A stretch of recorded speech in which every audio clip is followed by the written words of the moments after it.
Donald Trump's victory isn't merely an electoral setback for the Washington establishment. It has been a psychological shock, and it's seen as an existential threat.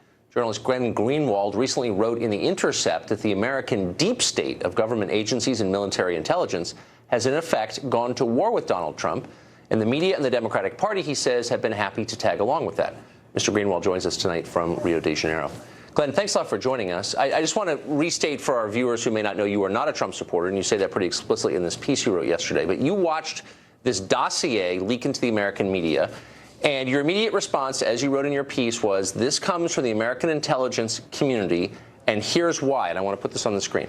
Their most valuable instrument is the U.S. media, much of which reflexively reveres, serves, believes, and sides with hidden intelligence officials. And Democrats, still reeling from their unexpected and traumatic election loss, as well as their systemic collapse of their party, seemingly divorced further and further from reason with each passing day, are willing, eager, to embrace any claim, cheer any tactic, align with any villain, regardless of how unsupported, tawdry, and damaging those behaviors might be.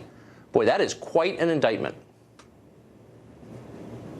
I think it's warranted. I mean, you see Democrats at this point, even liberals, more or less openly calling for and cheering for the intervention of the CIA, the intelligence community, the overall deep state, hoping that because they failed to do so, that this unelected faction in Washington will undermine and subvert and destroy the legitimacy of Donald Trump's presidency before he's even inaugurated. And I think what you're seeing is actually quite dangerous. There really is, at this point, obvious open warfare between this unelected but very powerful faction that resides in Washington and sees presidents come and go on the one hand, and the person that the American democracy elected to be the president on the other, who's supposed to be its chief executive. And there's clearly extreme conflict and a lot of subversion taking place. So you write correctly, I think, that the CIA in particular was openly against Trump going back a full year.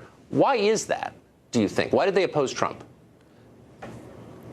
I think there are a lot of reasons. I think the number one foreign policy priority of the CIA over the last 4 to 5 years has been the proxy war they're waging in Syria to remove Bashar al-Assad, and Hillary Clinton was quite critical of Obama for constraining them. She wanted to escalate that war, to unleash the CIA, to impose a no-fly zone in Syria to confront Russia, whereas Trump took the exact opposite position. He said we have no business in Syria trying to change the government. We ought to let Russia and Assad go free and killing ISIS and al-Qaeda and whoever else they want to kill. He was a threat to the CIA's primary institutional priority of regime change in Syria. Beyond that, Clinton wanted a much more confrontational and belligerent posture toward Moscow, which the CIA has been acrimonious with for decades, whereas Trump wanted better relations. I think they viewed Trump as a threat to their institutional preeminence, to their ability to get their agenda imposed on Washington. Now, what's chilling about this, as you point out pretty extensively in this piece, which I would definitely recommend to our viewers, is that there are a lot of ways to oppose Trump if you disagree with him, and you recommend some of them because you oppose Trump. But this way is an illegitimate way to oppose a president and, in fact, a threat to our system, if you could explain what you meant. Sure. I mean, if you go back, 6 decades when Dwight Eisenhower, no radical he, a five-star general, a 2-term Republican president, he left office and he had one chance to tell the American people what he thought they needed to know as he was riding off into the sunset. And he said the greatest danger we face as a democracy is this faction of military and industrial power, unelected, but permanently exerting power in Washington. And they're becoming more powerful than Democratic leaders. It almost doesn't matter what choices we as American citizens make. And I think that actually in the election, what you saw was this kind of framework where there was a proxy war, where you had factions within the FBI, very supportive of Donald Trump, undermining Hillary Clinton's candidacy in several different ways. And then you had the CIA itself very strongly behind Hillary Clinton. And I think it is quite dangerous if we start thinking about submitting to rule by these unelected, deep state overlords. I think it's the antithesis of democracy. Yes, and it's also the story of the rest of the world, of many other countries. You live abroad, and you've seen it, I'm sure, in other places. This is the story of the Middle East, for example, where the real power resides in the military and the intelligence services.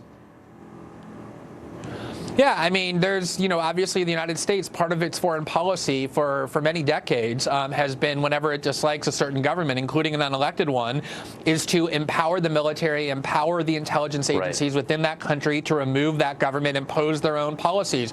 That is something that as Americans we all ought to be extremely worried about. And one of the reasons I'm so worried is because I do think there are things Donald Trump is going to do that are quite bad. And I want to see Democrats focus on those in a cogent, reasoned way and not cheer and root for the CIA to use their dirty tactics to undermine the president that just got elected.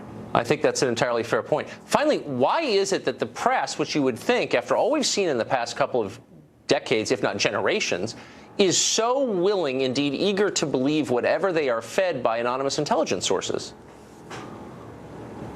So I know it's an orthodox belief that the media in the United States and organs like the New York Times are liberal, and in a lot of ways they may be, but whenever it comes to national security issues, especially in the post 9/11 era, although before that too, you see this incredibly close relationship between the media and the intelligence agency. The New York Times had to apologize for laundering anonymous claims that helped sell the Iraq War during the Bush presidency. There's this almost fear, this institutional fear of challenging or questioning people who have medals on their chest, people who work in the CIA for fear of being unpatriotic or looking unpatriotic. And they also get a lot of benefits when they serve their agenda. They get scoops, they get secrets, they get access.